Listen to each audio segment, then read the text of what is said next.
Salut à toutes et à tous, c'est Vacha pour un nouveau Raconte-nous une histoire. Donc, l'histoire du jour s'appelle Fantasmagoria, le cauchemar de Marc. Je m'appelle Marc, j'ai 21 ans. Je suis étudiant à Paris en histoire de l'art. Je vis seul dans mon petit appart, boulot de pion pour me payer le loyer. Enfin, rien de bien impressionnant. Tout allait bien jusqu'à ce jour. C'était il y a une semaine. Il faut savoir que je suis un grand fan de point and click. Ce type de jeu très en vogue dans les années 90, mais totalement oublié aujourd'hui. Je voulais donc tâter un de mes vieux jeux, par nostalgie, et je suis retombé sur un de mes préférés, Fantasmagoria.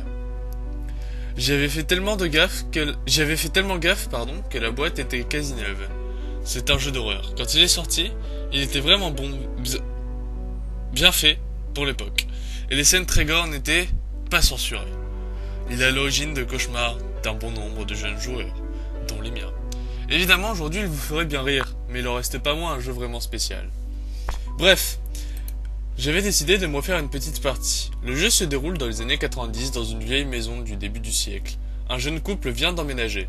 On contrôle la femme, Adrienne, qui, en fouinant un peu trop là où elle ne devrait pas, libère un ancien démon. Plus le jeu avance, plus on rentre dans l'horreur, en découvrant les secrets de la propriété. À la fin, elle reste la seule survivante et réussit à bannir le démon, grâce à un vieux rituel. Le jeu se déroule comme il devait se dérouler, jusqu'au rituel. Normalement, elle doit avec un morceau de verre faire couler une goutte de son sang. Au lieu de ça, je la vois s'enfoncer le morceau de verre dans le cou, puis s'écrouler sur le sol. On entend le rire du démon, et puis... plus rien. L'écran noir, et un message écrit en lettres rouges. Je suis libre. J'étais sur le cul. Depuis le temps que j'avais le jeu et le nombre de parties terminées, je n'avais jamais découvert cette fin alternative. J'étais assez fier de moi en fait. Enfin, j'ai décidé de finir tout de même l'histoire normalement. Mais l'écran ne régissait plus. Un bug, pensais-je. Je quittais le jeu de force puis le relançais avec la dernière sauvegarde enregistrée. Toujours cet écran noir et ce même message. J'essaye avec d'autres sauvegardes, même chose. Les développeurs sont vraiment allés loin cette fois-ci. Impressionnant. Je relance une nouvelle partie et c'est là où j'ai commencé à flipper. Au lieu de se lancer normalement, on se retrouve directement dans la maison. On ne contrôle pas l'héroïne. La partie est à la première personne.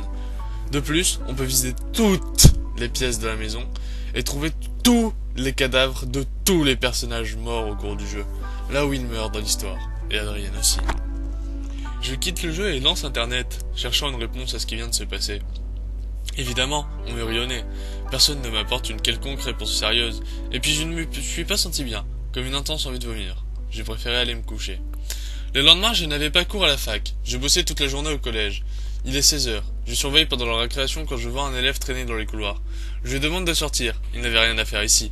Je l'accompagne dehors. J'étais derrière lui lorsque j'ai entendu de nouveau le rire. Et cette présence, cette terreur, cette odeur de mort et de sang. Le gosse se stoppa net. Lui aussi l'avait entendu. Et là, de nouveau, un rire. Et le petit fut projeté en bas des escaliers comme poussé par une force invisible agissant dans son dos. Heureusement, il n'est pas mort, mais il a fini à l'hôpital. Ces hurlements alertèrent les professeurs. J'ai essayé de leur dire que je n'y étais pour rien, que c'était un accident. Mais comment leur expliquer une chose que même moi je ne comprenais pas?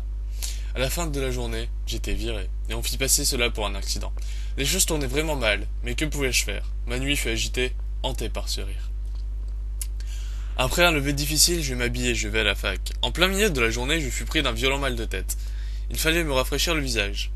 Je me dirigeai vers les toilettes. Reprenant difficilement mes esprits, j'entendais une petite voix, un chuchotement. Je suis libre. Crise de panique. Étant incapable de contrôler mes gestes, je fus pris comme la première fois d'une crise de tremblement.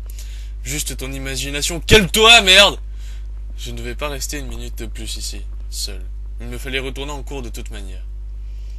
Alors que je me trouvais dans les couloirs, j'entendis au loin, perçant, le silence. Un cri. Une étudiante est retrouvée morte dans les mêmes toilettes où je me trouvais 5 minutes avant. On l'avait noyée. Je ne pouvais et ne devais rien dire. Et puis dire quoi? Par chance, personne ne m'a vu. Je suis sorti le plus rapidement possible et je suis rentré chez moi. Je décidai de ne pas sortir avant d'avoir tiré cette histoire au clair. J'allume mon PC et décide de contacter l'équipe de développeurs. Ça fut plus compliqué, sachant que la société à l'origine de ce jeu Sierra n'existait plus. Compliqué donc, mais pas impossible. J'ai réussi à trouver le mail de l'un des développeurs à force de fouiller dans les méandres de la toile. Avec mes maigres connaissances en anglais, Je parvins tout de même à tenir une conversation, je lui explique la situation. Coup de théâtre. Cette scène n'existe pas. Elle n'a jamais été créée, elle n'a jamais existé. Je ne pouvais pas croire ce que je venais de lire. J'ai assisté à une scène qui n'existe pas. J'ai voulu en déduire que j'avais eu comme une crise d'hallucination et que tout ceci n'était que le fruit du hasard, mais là une peur que je m'étais créée tout seul. Rassuré, je tentais de reprendre une vie normale. Pourtant tout a continué. Mon voisin de palier s'est pendu, et un début d'incendie se propagea chez moi. J'étais piégé, mais je ne voulais toujours pas le comprendre. J'étais souvent fatigué et je ne sortais plus beaucoup. Sauf pour aller en cours. Le cauchemar continuait, encore et encore. Un soir, j'étais chez moi à bosser lorsqu'un nouveau mal de tête me troubla la vue.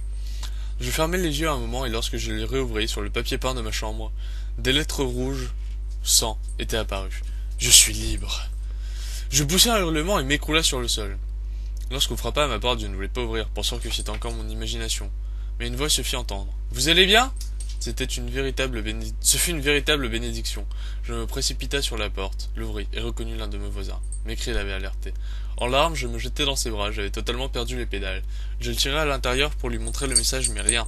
Les lettres avaient disparu. Voyant mon air totalement désespéré, elle me proposa de prendre un café avec lui et de lui expliquer les situations. Entré dans son salon, je sentis une présence calme, un calme apaisant embaumant la pièce. Rien, pas de présence, pas de rire ou de crise de terreur. Je me sentais bien pour la première fois depuis que cette histoire avait commencé.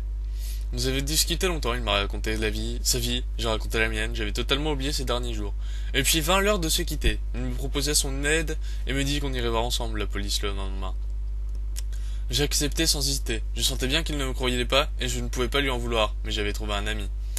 Et pourtant sur le palier, alors que nous nous serrons la main, son regard changea d'un coup. Au lieu de son visage bienveillant, s'afficha la tristesse et la mort. Silencieusement, il se tourna vers la fenêtre et l'ouvrit. Il faisait bon ce soir-là. J'emballe le balcon et sauta dans le vide. Je fus impuissant tellement les choses se sont enchaînées rapidement. Encore sous le choc et dans l'impossibilité de dire quoi que ce soit, je me dirigeai vers mon appartement. Juste devant la porte, ce rire si familier se fit entendre de nouveau. Encore et encore ce rire. Le mot était réapparu, je m'écroulai de fatigue sur mon lit, ne pouvant réfléchir à ce qui venait de se passer. Un matin, alors que je faisais mes courses, tout un attelage s'est écroulé manquant de m'écraser. Je ne sais pas si c'est moi, mais j'ai cru voir « Je suis libre » sur les étiquettes de boîtes d'aliments. Toujours est-il que j'ai failli me faire tuer. Tout chamboulé, je suis rentré chez moi. Je ne voulais plus parler à personne, plus sortir de chez moi. En plus, mon appart était sans dessus-dessous, comme après un cambriolage. Mais personne n'avait forcé la serrure et les fenêtres étaient intactes, évidemment. Je rangeais le bordel comme si de rien n'était. Le mieux à faire, c'était encore de l'ignorer. Mais cela était-il possible? Je me relève, allume mon PC. Je dois penser à autre chose, juste un peu. Dès que je me retrouve sur le bureau, je remarque que le fond d'écran a changé. Je suis libre, l'écran avec les lettres rouges. Puis, plus d'icônes sur le bureau, juste cette image. Mais merde, ce n'est qu'un jeu! Comment c'est possible, bordel! Comment est-il foutrement possible que ce démon soit réel? À ces mots, un rire suivi d'un chuchotement. Je suis libre. Je sentais sa présence. Il était là. Il me disait à l'oreille. Je suis libre. Je suis libre. Je suis libre. Les meubles se sont mis à trembler. Les chaises à se déplacer toutes seules. La chaîne fit s'allumer d'elle-même. Une musique en sortie est passée en boucle. Je reconnus facilement le thème de Fantasmagoria. Les ampoules se sont éclatées toutes seules. J'entendais des bruits de pas dans le couloir, comme si quelqu'un courait vers ma porte avant de repartir dans l'autre sens et revenait. Avec la dernière étincelle de bon sens qui me restait, je pris mon téléphone pour appeler la police. Il m'explosa pratiquement dans les mains. Il ne me restait plus qu'Internet, plus de réseau. Ma box n'était plus qu'un tas de plastique fumant sous lequel on pouvait distinguer des circuits imprimés tendus. Je devais quitter cet endroit. Je devais partir. N'importe où. Il me suivrait sûrement, mais quelle importance. Je le fuirai encore. Et encore, il ne mourra pas. Je courais vers la porte, mais elle s'est verrouillée toute seule. Je ne pouvais même plus sortir de chez moi. Je me jetai vers la fenêtre en espérant ne pas trop s'ouvrir en m'écrasant en bas. Elle se fermait calmement et les volets tombent, me coupent de la lumière du jour. Puis je suis projeté violemment contre les murs avant de me cogner la tête contre un meuble. Je me réveille, quelques heures plus tard, totalement nu, avec ces symboles kabbalistes gravés à même ma chair. Il est maintenant 2 heures du matin, et je suis recroquevillé sur mon lit. Il n'y a plus d'électricité. Alors j'écris sur ce carnet avec la seule source de lumière qu'il me reste, mon briquet. Personne ne peut rien contre ce démon. Il n'existe pas, mais il est là. Il a une intelligence, une cruauté, qui dépasse tout ce que l'on peut imaginer. S'il te trouve, il te détruira en commençant par ton entourage, et tu ne pourras rien faire. Il ne peut être battu. Pardonne-moi, je t'en prie, pardonne-moi. Le corps de Marc Bora fut retrouvé à son domicile parisien le 30 mai 2012 à 13h42. Cause du décès, couteau de cuisine enfoncé dans la gorge. L'heure du décès est estimée à 5h du matin. L'autopsie a révélé qu'on l'a torturé avant de le tuer. Tous les os de son corps ont été brisés alors qu'il était encore en vie. L'enquête est en cours. Le document trouvé à côté de la victime ne doit sous aucun prétexte sortir dans l'endroit où il est entreposé. De plus, depuis la mort des deux policiers ayant trouvé le corps, une autorisation écrite par le Premier ministre sera demandée pour chaque consultation et tous les enquêteurs seront constamment sous surveillance pendant la durée de l'enquête. Ils ne devront en aucun cas avoir des contacts avec les membres de leur famille jusqu'à résolution de l'affaire. Les médias et la population ne doivent jamais bien sûr être au courant. L'alerte rouge est lancée dans l'ensemble du territoire. Merci d'avoir suivi. Je crois que jusque maintenant c'est la creepypasta la plus longue que je n'ai jamais lue. Et à bientôt. Tchuss.